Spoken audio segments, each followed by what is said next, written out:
Hola a todos, mi nombre es Carlos Mata y soy el autor de la novela Kukulcán, el regreso de la serpiente emplumada. Estoy haciendo este video y espero hacer algunos más para hablar de esta obra literaria ante la andanada de cuestionamientos que surgieron de parte de mis lectores y tratar de contestar algunas de las muchas preguntas que me han hecho en el poco tiempo que ha transcurrido desde que publiqué mi novela en las postrimerías del año pasado 2019. Hago esto porque el plan original que tenía para este año era buscar gente de los medios para hacer algunas entrevistas y de esta manera informar al público de la existencia de mi novela y contestar esas preguntas de esa manera. Pero por las razones que todos conocemos, debido a la llegada de la contingencia sanitaria provocada por el COVID-19, esos planes tuvieron que cambiar. Aquí estoy desde mi casa en cuarentena y espero que esto que estoy haciendo de alguna manera sirva para nuestro propósito. Primero, directo al grano. Permítanme ir a la pregunta que parece fundamental y por la que se juzga la totalidad de esta obra, que sería esta. ¿De verdad pienso yo, Carlos Mata, que el dios mesoamericano de la antigüedad prehispánica, Quetzalcóatl, fue nuestro Señor Jesucristo? Respuesta: no. Aquí no se trata de lo que yo, el autor, piense o crea. No se trata de que si soy católico, cristiano, ateo, guadalupano, budista o musulmán. La novela es un trabajo de ficción histórica y los acontecimientos que ahí se narran en tercera persona y los pensamientos, creencias, interacciones que ahí presento, bien o mal, son los de hombres que estaban viviendo en una época plagada de oscuridad, de desinformación, ignorancia, mitos y la superstición característica de la Edad Media que invadía y permeaba a todo el mundo en el tiempo en el que se desarrolló la conquista de México. Son los pensamientos de mis personajes. Lo digo esto para aclarar el punto de vista que se usa en la novela. ¿Por qué novela? Y no mejor tratar de exponer mi vertiente interpretativa de este lapso de tiempo en un trabajo historiográfico serio, en un ensayo, libro, documental de no ficción. Respuesta: porque ya desde los primeros días después de la conquista hasta el final del siglo pasado, existe una plétora de estudios, libros, debates, tesis, teorías, con el propósito de lograr la dilucidación del pasado indígena. Y hablo de estudios por innumerables y connotados maestros mexicanos, franceses, españoles, alemanes, americanos, frente a los cuales mi punto de vista serio carecería de toda validez metodológica debido a mi formación alejada de las escuelas de historia de las más prestigiadas instituciones educativas. Lo poco o mucho que sé de este tema lo he aprendido de manera autodidacta.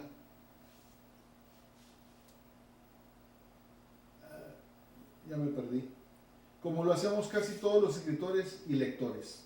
En otras palabras, soy un amante de la historia prehispánica de Mesoamérica, pero no al grado de haber dedicado mi vida a esa labor. Gracias a las obras de todos esos grandes maestros, nos pudimos dar cuenta que es prácticamente imposible contar, ya no digamos la conquista de México, que es el tema de mi novela, sino el acaecer cotidiano del México prehispánico y todas las honduras y vericuetos del pensamiento náhuatl, tolteca, maya, desde la no ficción. Tratar de hacer eso y presentarnos como serios investigadores y conocedores de la verdad absoluta sobre el devenir de las culturas que habitaban Mesoamérica sería, en mi humilde opinión, seguir, según mi manera de ver las cosas, tratar de ser un farsante y redundar en un tema que ya está muy trillado y ampliamente difundido. Hoy en día es cuestión de estudiarlo en las fuentes correctas y no caer en información que podría ser falsa para encubrir un trasfondo de alguna índole comercial o religiosa o con el simple propósito de engañar y confundir. después de leer, estudiar y desmenuzar las obras que a través de los siglos nos han dejado grandes eruditos como Sahagún, Olmos, Mendieta, Pomar, Hernández, Ixtlilxóchitl, Tezosomoc, Anglería, Motolinía, Ponce, Chimalpin, Boturini, Sigüenza, Brinton, Clavijero, Corning, Teller, Lehmann, von Humboldt, Kingsborough, Orozco, Chavero, Valverde, Seller, Gamio, Caso, Sostel, Sillurn, López Austin, Viesca, Johansson, León Portilla, por mencionar algunos de los más célebres. No me quedó menos que quedarme pasmado ante la facilidad que tendría de escribir una novela basada en toda esa información. También me asombró que no existiera una novela que verse sobre el tema que parece ser central y fundamental en el pensamiento antiguo, el mito de ese dios benhechor que representa el origen del espiritualismo y la filosofía que florecieron en el México antiguo, Quetzalcóatl. Digo, habiendo tanto material escrito sobre él, la mayoría de los autores se abstraen de tocarlo, y si lo hacen lo mencionan apenas superficialmente, y yo diría que hasta con miedo. Las novelas de Azteca de Jennings, Tlacaele de Velasco Piña y Piedraverde de Madariaga, por mencionar algunas de los más famosos, son un claro ejemplo de lo que digo, aunque no mencioné muchas otras que también se han publicado. Como todos sabemos, en la ficción histórica de la conquista se ha escrito un incontable número de trabajos para todos los gustos, incluyendo aquí el mío.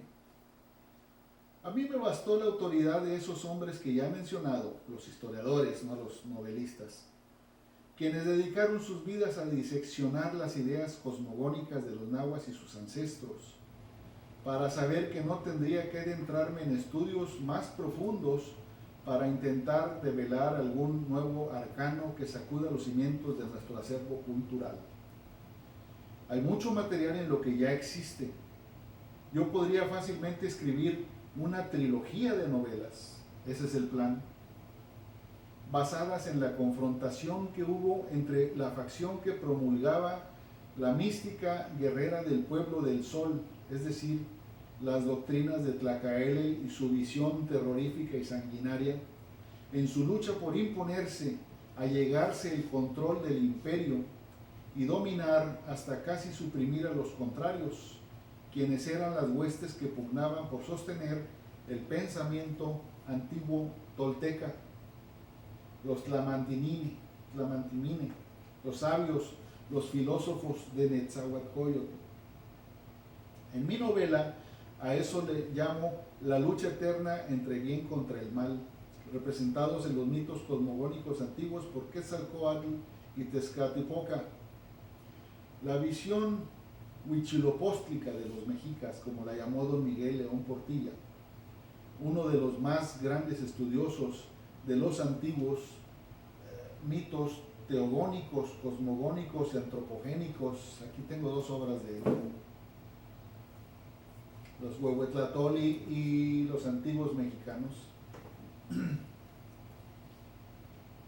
Se enfrentó a la filosofía de flores y cantos de los antiguos toltecas. Huitzilopochtli se enfrentó a la filosofía de los antiguos toltecas, la antigua palabra que trasciende y busca lo único verdadero, el Huehuetlatoli, conservada hasta la actualidad por un grupo de hombres que perpetúan la memoria de un hombre dios antiguo y que surgieron desde tiempos inmemoriales que vieron la fundación de Teotihuacán. Esos sabios filósofos tenían una concepción monoteísta de la divinidad en oposición a la politeísta del pueblo mexica. Que esto ofrece indicios de que hubieran existido una secta secreta que tenía un credo de una concepción monoteísta en el principio de nuestra historia, disímil y antagónica a la visión cosmogónica popular, cuyos miembros y sabios filósofos lucharon para prevalecer y derrocar a los otros, y donde hubo asesinatos, engaños, mentiras, traiciones, venganzas y secretos en la naturaleza oscura de los mitos que han perdurado hasta nuestros días y muchos están aún por descubrir, algo así como si fuera una saga hollywoodense, pero más emocionante y acaecida en los tiempos prehispánicos, pues más vale que lo crean, porque sí la hubo, sí pasó, aquí está todo el material. Casi todo publicado en PDF por la UNAM, o sea, gratis para ser leído por todo el público. Toneladas de información que comprueban que sí hubo dos facciones en lucha constante por imponer su poder, sus credos, su filosofía y su religión, como sucede en cualquier sociedad humana con cualquier sistema político y religioso a través de la historia, en donde hubo las huestes de Quetzalcóatl, que como ya dije, podemos visualizar en el rey poeta Netzahualcóyotl, y se opusieron a los sacrificios humanos que impulsaba la secta dominante en ese entonces, y podemos representar con Tlacaelel, Izcoatl, Moctezuma I, quienes impulsaron ese militarismo mexica basado en el sacrificio de otros para alimentar con su sangre al quinto sol y así lograr que continúe su marcha perenne en el cosmos. Como ya sabemos, esa ideología brindó al imperio tan buenos resultados y fue tan exitosa que casi hizo desaparecer a la otra facción que defendía a la antigua palabra, puesto que la gente, al ver expandir los dominios del imperio de mar a mar, fueron desapareciendo los argumentos para no tratar de suprimir cualquier pensamiento disidente ajeno a esa visión. Por eso se dio nuestra historia antigua como se dio. Es posible que por eso fue que Huitzilopochtli destruye el lugar de procedencia de Acamapixtli, Culhuacán, y que Izcóatl o Tlacaelel asesinaron a Chimalpopoca, después otros envenenaron a Tizoc. De Sosomoc persiguen a Netzahualcóyotl por años para matarlo. Otros sacrificaron a Sayacatl, traicionaron a Ixtlilxóchitl I, trataron de ahogar a Huizotl, depusieron a Moctezuma Xocoyotzin, Ixtlilxóchitl II cobra venganza y se une a los españoles, etc.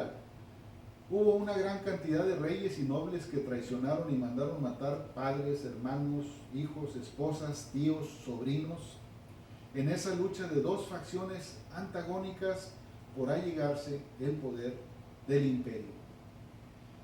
En esa misma lucha por prevalecer esa división de credos y concepciones ideológicas en donde los españoles, sin saberlo, formaron parte de uno de los dos bandos, fue lo que propició más que nada la caída del imperio azteca y el triunfo de los invasores europeos.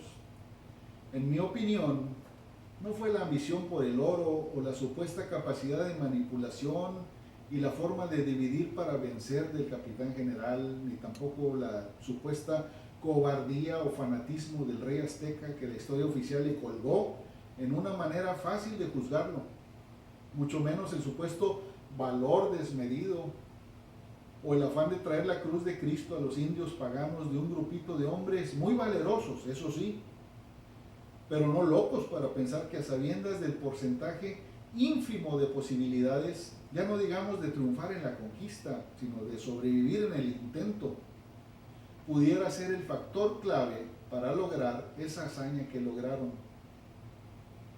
Esa es la historia al vapor que nos cuentan las escuelas modernas.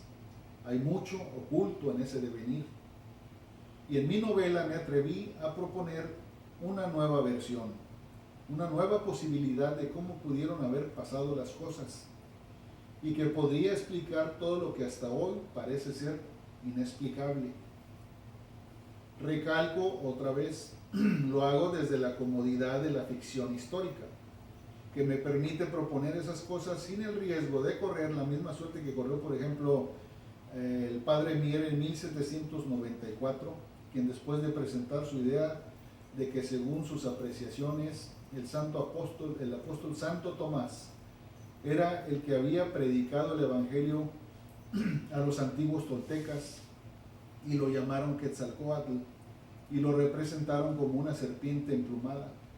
Se pasó más de 20 años de su vida en cárceles de México y España por decir semejante disparate.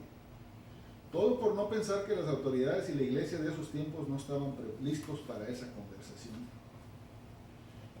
Yo pienso que ahorita, en el 2020, el público está listo para cualquier conversación, pero no quiero en este primer video introductorio irme muy largo en mi explicación del por qué escribí lo que escribí. Lo único que pretendo es anunciar mi primera de 3 novelas sobre el tema, Kukulcán, el regreso de la serpiente emplumada. Ya está disponible en Amazon.com y las otras 2 las publicaré en un futuro cercano, ya que espero terminarlas pronto. En estos tiempos que estamos conmemorando el 500º aniversario del nacimiento de nuestra nación mexicana. Muchas gracias.